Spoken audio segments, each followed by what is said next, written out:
Hey, are you a business owner, entrepreneur, or professional? If so, we want you to apply to be a featured guest on our show.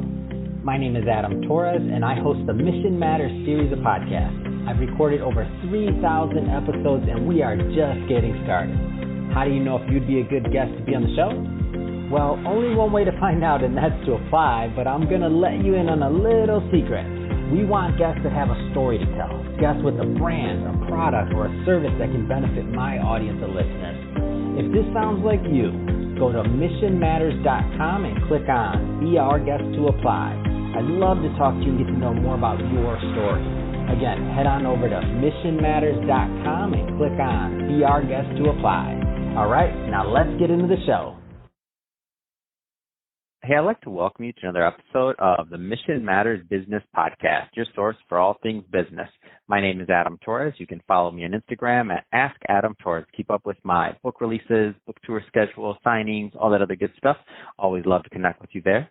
And as always, if you'd like to apply to become a co-author of one of my upcoming books, just head on over to the website, missionmatters.com, and click on Be a Guest to Apply. All right, so today I have Trevor Jones on the line, and he's CEO over at Lynx Global Intelligence. Trevor, welcome to the show. Thanks, Adam. It's great to be here. All right, so we have a great topic today, so how technology can assist mining and metals in 2021. So right on point and great timing here. And maybe just to get us started with that, it might help to start off with just telling us a little bit more about Lynx Global Intelligence. Yeah, thanks, Adam. So we're a SaaS company, software as a service, a B2B company, and we serve the natural resources super sector. So, of course, mining is included in there. And what we do is we make a mapping platform. So companies and their chief risk officers and chief sustainability officers can see all their risks in one place. So there's a lot of operational risks that miners deal with on the ground. And so we really want to help them aggregate a bunch of data to see all of those in one place, so they're not visiting a million websites and databases and other data sources, because that can be kind of a pain and create some inefficiencies. So we're really excited to be working at kind of the intersection between natural resources and sustainability, and also security too. Yeah, so that's so interesting. Like, how did you like get on this path? Like, why do you build technology for mining? Because I mean, prior to being in media, I didn't know too much about mining, but now I've interviewed people throughout the entire pipeline from getting it out to now technology. I think you're the first SaaS company I've dealt with in the space. Like, how'd you get into this? Yeah, so personally, my master's degree is actually in international security, and so doing some consulting, after school, and Lynx actually started 5 years ago as a consulting entity, believe it or not. So we did consulting around these issues for 2 or 3 years before we realized, of course, in terms of margin, but also in terms of creativity, building tech is really awesome and kind of the way to go in terms of trying to start to create those efficiencies I kind of mentioned during the last question. So, yeah, it's an always evolving project. I mean, we have now we have a couple new development resources that just came on. So, getting into geospatial and all kinds of other kind of data, which is really great. Yeah, let's go further down that line, because I mean, you said you've been in this now going on 5 years, and you started in the consulting, and now you've parlayed it also with technology through the SaaS platform. I mean, what kind of you mentioned geo, what kind of new data inputs are mining companies using? Yeah, great question. So the great thing about the Lynx platform is we can combine a lot of different data sources in one spot. So And there's a lot of new inputs that have come along, right? So satellite imagery, for example, has become much cheaper and more available. The Internet of Things, right, is now kind of available on a much cheaper and more implementable level, if you will, in terms of things like water sensors and sensors for dust and other kinds of things in terms of sustainability. So, we combine that plus social media, and then also some internal data sets that are at the miner themselves. And so it creates this really nice aggregate blend of data, and then we can also kind of rank and weight certain data inputs to provide some scores, which winds up being kind of a new data set as well for those risk scores for the miners themselves.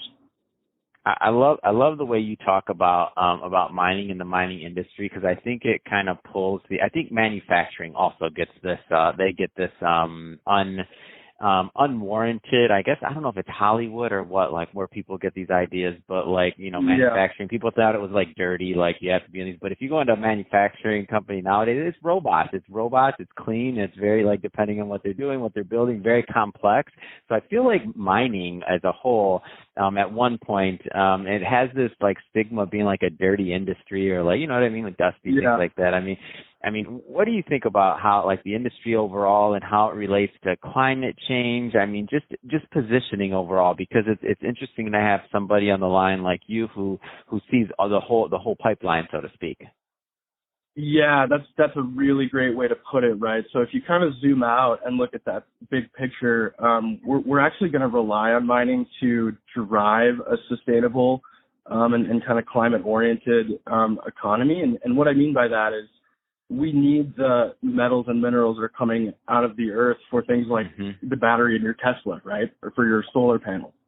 There's a whole host of other, just everything you can think of. And people don't think about the rare ones too, right? I mean, there's some rare earths that are in some pretty hard to reach and oftentimes geopolitically risky spots around the earth. And we really kind of need to come together to look at that bigger climate-oriented picture and realize that we need those metals. That said, I mean, the nature of mining is it presents some hurdles, of course, both environmentally and socially, and the miners are aware of that, and they're always trying to get ahead of those risks on the ground, and it's just another way we can try to augment their look at what those risks are with the Lynx platform. So we're for context for everybody listening, we're recording this in now actually we're going into March of 2021. Geez, I guess we're already where's February go? I don't even know.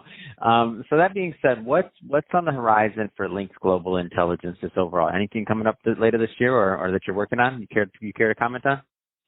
Yeah, absolutely.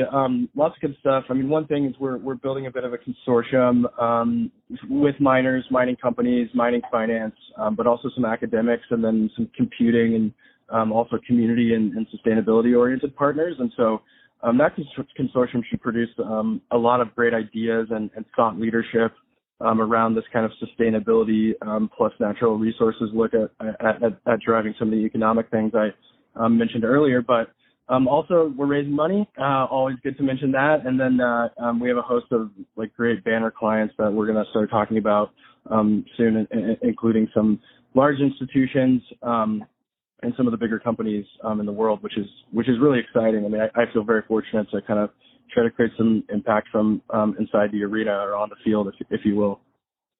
That's awesome. So, Trevor, if somebody is listening to this and they want to learn more about Lynx Global Intelligence, so final question, two-part question. Number one, what type of companies are typically a good fit and get the most value out of working with Lynx Global Intelligence? And number two, what's the best way for them to follow up? Yeah, absolutely. So we're active in not only the mining sector, but also in security, shipping and supply chains as well. So many of those risks I talk about kind of apply to those other sectors. So anybody out there that's a chief risk officer or chief sustainability officer in one of those verticals, we love to just chat about what your challenges are and kind of what your pain points are as you go through your day, just trying to get a handle on global risk, because we know how complex that can be. And I would suggest the website first. So of course that's lynxglobalintelligence.com. And we're also active on Twitter at Lynx Global Intel, I believe, as well, too. So any of those places would be great. And you can actually just send me an email at trevor@lynxglobalintelligence.com. I'd love to hear from you and kind of, again, what those risks are on the ground that you're experiencing, so we can try and help out. Fantastic. Well, Trevor, really appreciate you coming on the show today and sharing more about your background and all the great work you're doing over at Lynx Global Intelligence. And to the audience, as always, thank you for tuning in. Hope you got a lot of value out of this. Hope you enjoyed. If you did, don't forget, hit that subscribe button. We want you to be a return listener. We have many more great guests just like Trevor coming up for you, and we don't want you to miss a thing. And Trevor, thanks again for coming on the show. It's been a pleasure. The pleasure is mine. Thanks very much.